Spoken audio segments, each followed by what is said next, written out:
ရွှေတကုံစီတော်ကြီးရဲ့အံ့ဖွယ်ကိုပါအားလုံးပဲမင်္ဂလာပါဒီနေ့မှာတော့မြန်မာနိုင်ငံမှာရှိတဲ့တကိုးကြီးဖျားစီရီပေါင်းများစွာတွေကရွှေတကုံစီတော်မြတ်ကြီးရဲ့လူတည်နေလာတဲ့အံ့ဖွယ်ကိုပါအကြောင်းကိုတင်ဆက်ပေးသွားမှာပဲဖြစ်ပါတယ်နှစ်ပေါင်း2500တန်းရှိပြီးမြတ်ဗုဒ္ဓရဲ့စံတော်တွေကိုထပ်ပနာထားတဲ့ရွှေတကုံစီတော်မြတ်ကြီးဟာကဘာကမြန်မာရေတို့သိစေတဲ့တကိုးကြီးစီရီစုပဲဖြစ်ပါတယ်ရွှေတကုံစီတော်မြတ်ကြီးက326ပေရှိပြီးမြေဧကအားဖြင့်တော့114ဧကကျယ်ဝန်းတဲ့တိန်ကုတ်တရကုန်းတော်ပေါ်မှာတည်ရှိကဗုဒ္ဓဘာသာမြန်မာလူမျိုးတို့ရဲ့စိတ်နှလုံးသားတွေကအထွတ်အမြတ်ထားရာဇေယျတော်ကြီးတဲ့ဖြစ်ပါတယ်။ဇေယျတော်မြတ်ကြီးကိုတန်ချိန်ပေါင်းမြောက်များစွာရှိတဲ့ရွှေပြားတွေနဲ့ကတ်လူပူဇော်ထားပြီး69မီတာခန့်အမြင့်ရှိပါတယ်။ဇေယျတော်ကြီးရဲ့စိန်ဘူးတော်ကိုစိန်လုံးပေါင်း4531လုံးနဲ့ပူဇော်ထားတာပဲဖြစ်ပါတယ်။ဒီထဲမှာအလေးချိန်အဖြစ်တော့82ကာရက်ရှိပြီးအကြီးမားဆုံးနဲ့တန်ဖိုးဖြစ်နိုင်တဲ့စိန်ကြီးနဲ့လည်းတောင်းရင်ပူဇော်ထားပါတယ်။ဇေယျတော်မြတ်ကြီးကိုရတနာအစုံပေါင်း83,850ကျော်ရွှေဆဲလဲပေါင်း4,016တို့ပြင်တမိုးဖြစ်နိုင်တဲ့ရွှေငွေကြောက်တံပရမများတို့နဲ့ပူဇော်ထားတာပဲဖြစ်ပါတယ်။ရွှေတကုံဇေယျတော်မြတ်ကြီးကရှေးဟောင်းအမွေနဲ့တာတနိကအဆောက်အအုံတစ်ခုဖြစ်ရုံသာမကပဲ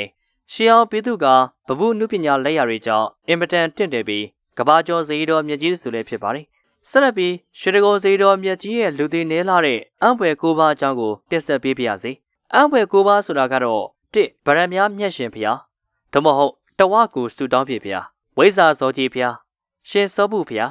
ရှင်မတိဖျားရှင်အစဂေါဏဖျားစံတော်တွင်ရုပ်ပွားတော်ဘိုးဘိုးအောင်ကူဖျားလက်ပတ်လက်ဖျားတရားရှင်ဖျားတို့ပဲဖြစ်ပါတယ်တဝကိုစုတောင်းပြေဖျားသို့မဟုတ်ဗရမများမြတ်ရှင်ဖျားရွှေတကုံစေတော်ကြီးရဲ့အထက်ပြည့်စင်ရဲ့အရှိတ်တက်မှာတည်ရှိနေရပဲဖြစ်ပါတယ်အဆိုပါတဝကိုဖျားစီကိုအမျိုးသားများစွာတက်ရောက်ဖူးမြော်ခွင့်ရှိပြီးမြို့သမီးများကတော့ဖူးမြော်ခွင့်မရနိုင်တဲ့ဖျားလည်းဖြစ်ပါတယ်တဝကူဗရမများမျက်ရှင်ဖျားလို့လည်းခေါ်တင်ပါတယ်။ဆူတောင်းပြည့်တဝကူဖျားဟာအလွန်တကိုးကြီးတဲ့အတွက်ဆူတောင်းပြည့်လို့လည်းယုံကြည်သူများပြပါတယ်။ရှေးခါတုန်းကဆိုရင်မင်းကြီးမင်းသားတွေဟာတဝကူဆူတောင်းပြည့်ဖျားမှာလာရောက်ပြီးတော့မှဆူတောင်းတစ္ဆာအဋိဌံပြုခဲ့ကြပါတယ်။ပြုလုပ်တဲ့အတိုင်းလည်းအောင်မြင်ကြတဲ့အတွက်နန်းတွင်လျှော့တော်ပုံတွေရဲ့ထုံးစံတိုင်းအချင်းချင်းထိနှက်လူကမင်းပြုလာကြပါတယ်။ဒါကြောင့်နန်းတွင်ထဲမှာအသက်အန္တရာယ်ပြုသွေးချောင်းစီးရတွေမရှိဘဲကျေးစင်ငယ်လိုက်ထိနှက်အမွေစက္ကန့်စီရဲ့အတွက်မင်းကြီးမင်းသားများကိုတဝါကိုစုတောင်းပြေဖျားဖူးမြော်ခွင့်မရစေရလို့ဘရင်များကအမိန့်စာချွန်တော်ထုတ်ပြန်ခဲ့ရတဲ့အထိဖြစ်ခဲ့တယ်လို့သိရှိရပါတယ်။နောက်ပိုင်းမှာတော့လူတိုင်းအနေနဲ့အလွယ်တကူဖူးမြော်ခွင့်ရပြီးစုတောင်းမှုတွေမပြုနိုင်ကြစေရန်တဝါကိုဖျားကိုအထက်ပြည့်စင်ရန်လူသူရောက်ပေါက်နေတဲ့နေရာမှာလှုပ်ဝက်တီထားကိုးကွယ်ကြတယ်လို့လည်းပြောစမှတ်ပြုခဲ့ကြပါတယ်။နှစ်ဝိဇ္ဇာဇောကြီးဖျားဝိဇ္ဇာဇောကြီးဖျားကထူးထူးခြားခြားပန်းမအူဘူးလို့လည်းသိရပါတယ်။ဘာကြောင့်လဲဆိုတော့ဘလောက်ပဲစောစောထပြီးပန်းလူပါစေဖျားမှာပန်းလူပြီးသားဖြစ်နေတာကိုပဲတွေ့ရှိရလို့ပါပဲဝိဇ္ဇာဇောကြီးဖျားရွှေတကုံကုန်းတော်ရဲ့ရင်ပင်တော်စနေထောက်တက်မှာတည်ရှိနေတာပဲဖြစ်ပါတယ်ဇေဒီငယ်ပေါ်မှာဇောကြီးရုပ်တွေနဲ့ပြုလုပ်ထားတာကိုတွေ့ရပြီးဒါဟာလောကီပညာရဲ့အစီအမံများနဲ့ပြုလုပ်ထားတဲ့ဖျားဖြစ်တယ်လို့လည်းသိရှိရပါတယ်၃ဆူတောင်းပြေဖျားသို့မဟုတ်ရှင်စောပုဖျားဆူတောင်းပြေဖျားကရှင်စောပုဖျားအနီးနားမှာစကားစိမ်းစကားဝါစတဲ့စကားပင်၄ပင်ရှိပြီး12ရာသီပတ်လုံးပန်းများပွင့်တာကြောင့်ထင်ရှားပါတယ်။ရွှေတကုံရင်မင်းတော်ရာဟုထောက်တန်တစောင်းကြီးမှာတည်ရှိနေတာပဲဖြစ်ပါတယ်။မွန်ဘီယေမာကြီးရှင်စောပုတီထားကိုးကွယ်ခဲ့တဲ့အတွက်ရှင်စောပုစေတီလိုလည်းအမည်ခေါ်တွင်ခဲ့ပါတယ်။၄ရှင်မတိဖျားရှင်မတိဖျားဟာရွှေတကုံရင်မင်းတော်တနင်္ဂနွေထောက်မှာရှိတဲ့နောင်တော်ကြီးစေတီတော်နဲ့မြောက်ဖက်အာယုံခံတစောင်းတင်းမှာတည်ရှိတာပဲဖြစ်ပါတယ်။လွန်ခဲ့တဲ့နှစ်ပေါင်း1000ခန့်တုန်းကရှင်မတိဆရာတော်တီထားကိုးကွယ်ခဲ့တာဖြစ်တယ်လို့လည်းသိရပါတယ်။၅ရှင်အစ္ဆဂေါဏဖျားရှင်အစ္ဆဂေါဏနဲ့ရှင်ပတိဆရာတော်ဟာတပါးတည်းဖြစ်တယ်လို့လူတော်တော်များများကမှားယွင်းထင်မြင်နေကြပါတယ်။တကယ်တော့ရှင်အစ္ဆဂေါဏဟာဗကံပြည်ကိုပထမဆုံးစတီထားသူသမုဒ္ဒရိမင်းလက်ထက်မှာပေါ်ပေါက်ခဲ့တဲ့ဆရာတော်ပါ။ရှင်ပတိဆရာတော်ကတော့ပြူစောတိမင်းရဲ့လက်ထက်မှာပေါ်ပေါက်လာခဲ့တဲ့ဆရာတော်ကြီးဖြစ်ပြီ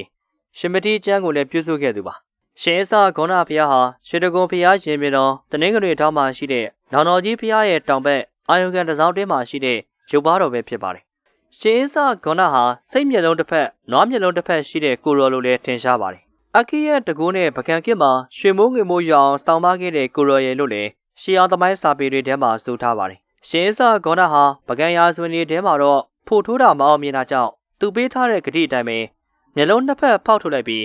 တလုံးကိုလည်းမစင်တွင်းထဲကိုလွှတ်ပစ်လိုက်ပါတယ်။ဒါပေမဲ့တလုံးဟာမစင်နဲ့တက်ပြုတ်ပြီးဓာတ်အောင်သွားတာကြောင့်ဆုံးရှုံးသွားတဲ့မျက်လုံးနှလုံးကိုဈေးမှာအစားသွားဝယ်ခန့်လိုက်ပါတယ်။ဈေးခွဲချိန်ဖြစ်တာကြောင့်စိတ်မျက်လုံးတစ်ဖက်၊နွားရဲ့မျက်လုံးတစ်ဖက်သာရရှိခဲ့ပါတယ်။ ရတဲ့မျက်လုံးနှလုံးကိုအစားပြန်တက်တဲ့အခါမှာ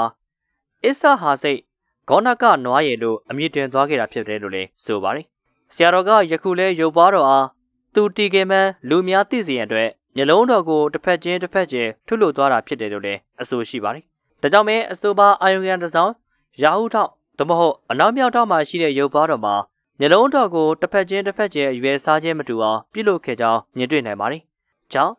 စံတော်တွင်ရုပ်ပွားတော်စံတော်တွင်ရုပ်ပွားတော်ဟာရွှေတကုံရင်မြင်တော်မြောက်ဘက်တစ်စောင်းအတွင်းမှာရှိပြီးလာပြီးလောက်ွယ်နေ့တွေမှာရေတံကြားရတယ်လို့လည်းဆိုကြပါတယ်။စံတော်တွင်တစ်စောင်းကတော့တကုံခင်လေးကောင်းမှုဖြစ်တဲ့မဟာဗောဓိစေရီရဲ့အနောက်ဘက်မျက်နှာချင်းဆိုင်မှာတည်ရှိပါတယ်။ရွှေတကုံစေရီကိုတည်ထားစဉ်ချိန်တို့ကစံတော်များဆေးကြောတဲ့တွင်းဖြစ်တယ်လို့လည်းမှတ်သားရပါတယ်။တစ်စောင်းတွင်ရုပ်ပွားတော်နောက်မှာရှင်းနှစ်ပေါင်း90ကျော်တုန်းကစံတော်တွင်းကိုဆင်းတဲ့ဥမေလှိုင်ကောင်းရှိရလို့လည်းပြောကြပါတယ်။စံတော်တွင်းကရေဟာအေယာရီမြစ်ရည်နဲ့တကြောတည်းဖြစ်တာကြောင့်ဒီရေအတက်ကြရှိတိုင်းစံတော်တွင်းထဲမှာလည်းအတက်ကြရှိတယ်လို့လည်းဆိုကြပါတယ်။တစ်စောင်းကိုတော့စံတော်တွင်းအုတ်ပြတ်သက်ကိုငုံပြီး1889ခုနှစ်တုန်းကဆောက်လုပ်ခဲ့တာပဲဖြစ်ပါတယ်။ခုနှစ်ဘိုးဘိုးအောင်ဖျားဘိုးဘိုးအောင်ကူဘီယာဟာရှင်းအစကောနာတစ်စောင်းရဲ့ညာဘက်မှာတည်ရှိတာပဲဖြစ်ပါတယ်။တစ်စောင်းတင်းမှာရှိတဲ့ရုပ်ပွားတော်ကိုဘိုးဘိုးအောင်တည်ထားခဲ့တယ်ဆိုတာကိုဖြစ်တယ်လို့လည်းပြောကြပါတယ်။ရှင်းလက်ပက်လက်ဖျားလက်ပက်လက်ဖျားဟာတလင်းလာတောက်မှာတည်ရှိပြီးလာဘမုနိဖျားလို့လည်းခေါ်ပါတယ်။ကျမကြီးညံတဲ့အခါမှာလက်ပက်လက်ဖျားမှာဆူတောင်းမှုပြုလုပ်တတ်ကြပါတယ်။လက်ပက်လက်ဖျားဟာရွှေတကုံစီတော်ရဲ့အရှိမုတ်အာယုခံတစ်စောင်းတင်းမှာရှိသလိုပဲကကုတန်ရုပ်ပွားတော်တဆူလည်းဖြစ်ပါတယ်။လိုင်ကိုတွင်ထဲမှာရှိတဲ့ကကုတန်ဖျားရှင်ရုပ်ပွားတော်ရဲ့လက်ရဘက်လက်တော်ဟာအခြားဖျားတွေထုလို့စဉ်ကလိုပဲလက်မောက်ကုံမဟုတ်ပဲလက်တော်ပက်လက်ထားပြီးထုစစ်ထားတဲ့အတွက်လက်ပက်လက်ဖျားလို့ခေါ်တယ်လို့သိရပါတယ်။ကိုပြဒါရှင်ဖျားပြဒါရှင်ဖျားဟာအင်္ဂါတောင်းမှာရှိတဲ့ဇေဒီငယ်တဆူရဲ့မုတ်အတွင်းမှာစံပယ်နေခဲ့တဲ့ကျေးစင်းတို့တော်ပဲဖြစ်ပါတယ်။အချိုးစားအဖြစ်အင်မတန်ပြည့်ပြည့်ကျစ်လက်လာသလိုနဘူးတော်ကလည်းမိုးမောင်နေပြီးပြဒါရှင်လုံးထပ်ပနာထားရလို့တော့ပြောစမှတ်ရှိပါတယ်။ပြဒါရှင်လုံးအမှန်တကယ်ရှိခြင်းမရှိခြင်းကိုသေချာမသိရပေမဲ့လည်းအဆိုပါကျေးစင်းတို့တော်ဟာရွှေတကုံကုန်းတော်ပေါ်မှာရှိတဲ့စင်းတို့တော်ကြီးထဲမှာအလွန်ကြီးညိုပေရာကောင်းလာတဲ့စင်းတို့တော်ဖြစ်တယ်ဆိုတာကိုတော့ဖျားဖို့လာသူအပေါင်းတို့အနေနဲ့ငင်းဖယ်လို့မရနိုင်ပါဘူး။ဒါကတော့ရွှေတကုံစီတော်ကြီးနဲ့ပတ်သက်ပြီးလူသိနင်းလာတဲ့အံ့ဖွယ်ကိုပါအကြောင်းကိုဘုဒ္ဓရအနေနဲ့တင်ဆက်ပေးခဲ့တာပဲဖြစ်ပါတယ်။ပရိသတ်ကြီးတို့အနေနဲ့နောက်တစ်ချိန်ရွှေတကုံဖျားစီကိုတောက်တဲ့အခါမှာအံ့ဖွယ်ကိုပါလေ့လာရင်းနဲ့ဘုမြော်ကုသိုလ်ယူနိုင်ကြပါစေလို့ဆုတောင်းပေးလိုက်ရပါတယ်ခင်ဗျာ။